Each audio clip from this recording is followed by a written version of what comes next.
எத்தனைதான் சபையை துன்பப்படுத்தலாம், ஊழியத்தை கெடுக்கலாம், ஊழியர்கள் அடிக்கலாம், ஆனா தேவன் இல்லாம போயிட மாட்டாரு.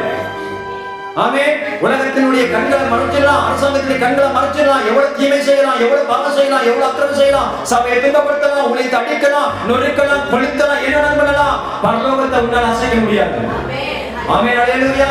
ஒரு பதவியை வச்சுக்கிட்டு, ஒரு அரசாங்கத்தை வச்சுக்கிட்டு, ஒரு நாலு கூட்டத்தை வச்சுக்கிட்டு என்ன வேணாலும் நீ பண்ணலாம், ஆனா பரலோகத்தை உன்னால ஒண்ணு பண்ண முடியாது. உன் ஆட்சி பூமியில மட்டும்தான், உன் அதிகாரம் பூமியில மட்டும்தான். இது தீர்க்க தரிசனம். பாருங்க, அக்கிரமக்காரனில் ஒருவனுக்கும் அறிவில்லை, அப்பத்தை பட்சிக்கிறது போல என் ஜனத்தை பட்சிக்கிறார்கள், அவர்கள் கர்த்தரை தொழுது கொள்ளுகிறதும் இல்லை. ஹலோ, தேவனுக்கு மகிமை உண்டாகட்டும். நீ எத்தனை ஜனங்கள் வேணாலும் பட்சிக்கலாம் சாமி, உன் அதிகாரம் பூமியில மட்டும்தான், உன் ஆட்சி பூமியில மட்டும்தான், உன் வல்லமை பூமியில மட்டும்தான். வேதம் வந்து சொல்லுகிறது, அக்கிரமக்காரனுக்கு ஒருவனுக்கும் அறிவு இல்ல. உனக்கு அறிவு இல்ல, உனக்கு ஞானம் இல்ல.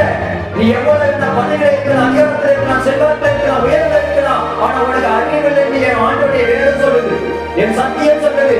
தேவனுக்கு மகிமை உண்டாகட்டும். வேத பகுதியை வாசிக்கிறோம். எல்லோரும் அறிவில்லாமல் கெட்டு போறார்களாம்.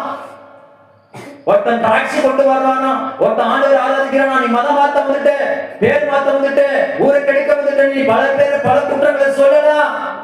ஆனா வேதம் சொல்லுகிற அக்கிரமக்காரன் ஒருவனுக்கும் அறிவில்லையே, அப்பத்தை பட்சிக்கிறவர்கள் என் ஜனத்தை பட்சிக்கிறது போல அவர்கள் கர்த்தரை தொழுது கொள்கிறது இல்ல.